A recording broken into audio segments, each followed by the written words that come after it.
जो सीता को खुद घर छोड़कर आएगा। तू ही अरमां तू ही सच है। হ্যালো বন্ধুরা, কি অবস্থা, কেমন আছেন সবাই? তো যাই হোক, ফাইনালি মুক্তি পেয়েছে আপকামিং ইন্ডিয়ান হিন্দি ল্যাঙ্গুয়েজের romantic drama film Ek Deewani কি দিবানিয়াত।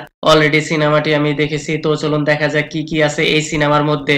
In this movie starring with Harshvardhan Rane, role played by Vikramaditya, Sonam Bajwa role played by Ada starrer new movie এটি।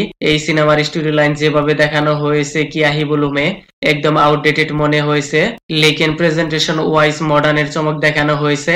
যেখানে সিনেমার স্টোরি লাইন হলো আদিত্য পলিটিক্যাল পার্টির চিফ লিডার, হঠাৎ একদিন সে পপুলার অ্যাক্ট্রেসকে দেখে তার প্রেমে পড়ে যায়, ওয়ান সাইড লাভ। কিন্তু ছোটবেলা থেকে তার একটি প্রবলেম রয়েছে, জেদি টাইপ পাগলপন, কোনো কিছু একবার ভালো লাগলে তা যে কোনো মূল্যে হাসিল করবে। বাট এইবার তার এই হিরোইনকে ভালো লেগে যায়, আর তাকে পাওয়ার জন্য কি কি করবে, নাকি জোর জবরদস্তি করবে, কিংবা ওয়ান সাইড লাভ করেই যাবে, এই সব কিছু জানতে আপনাকে পুরো সিনেমাটি দেখতে হবে। সিনেমার কনসেপ্টে তেমন একটা খারাপ নয়, লেকিন এখন এইরকম স্টোরি লাইন অডিয়েন্স তেমন একটা অ্যাকসেপ্ট করবে না। যদি এইরকম কনসেপ্ট আরো 8-10 বছর আগে আসতো তাহলে একদম সুপার হিট হতো।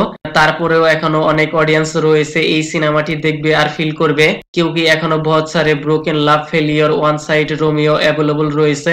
ডেফিনেটলি তাদের অনেক ভালো লাগবে, क्योंकि সিনেমার মধ্যে বেশ কিছু জায়গায় ইমোশন অ্যাঙ্গেল রয়েছে, সেই পয়েন্ট জরুর টিকার করবে। বাই দ্য ওয়ে, সিনেমার মধ্যে আরো অনেক কিছুই কমই রয়েছে, ডায়লগ, স্ক্রিপ্ট রাইটিং। ফার্স্ট হাফে কিছুক্ষণ পর পর প্রত্যেকবার ডায়লগ ডেলিভারিতে শায়রি শুনতে পাবেন, দুই একবার ঠিক আছে, কিন্তু বারবার একই জিনিস বিরক্তর কারণ হয়ে দাঁড়ায়। আরেকটি কথা না বললেই নয়, ইন্টারভালের সময় হিরোইন নিজে ডিক্লেয়ার করে দেয় যে আদিত্যকে মারবে, তার সাথে এক রাত থাকবে। কিয়া রাইটার বাইসা হোশ খোবে ঠিকিয়া। সোনাম বিজুয়ার ঘৃণা নাফরাত এমন ভাবে প্রেজেন্টেশন করা হয়েছে, রোমান্টিক লাভ স্টোরি কম, রিভেঞ্জ স্টোরি জিয়াদা মনে হয়েছে।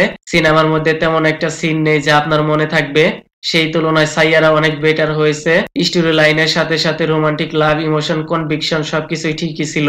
এই সিনেমার মধ্যেও ঠিকই আছে, শুধুমাত্র এর সং বারবার শুনলেও হয়তো আপনার ভালো লাগবে। ওভারঅল সবকিছু মিলিয়ে একদম পুরো এভারেজ মুভি। তো যাই হোক, মন চাইলে আপনি দেখতে পারেন, ফ্যামিলির সাথেও দেখতে পারবেন। ওকে দেন, ভিডিওটি কেমন লেগেছে আপনার? ধন্যবাদ, দেখা হবে পরের ভিডিওতে।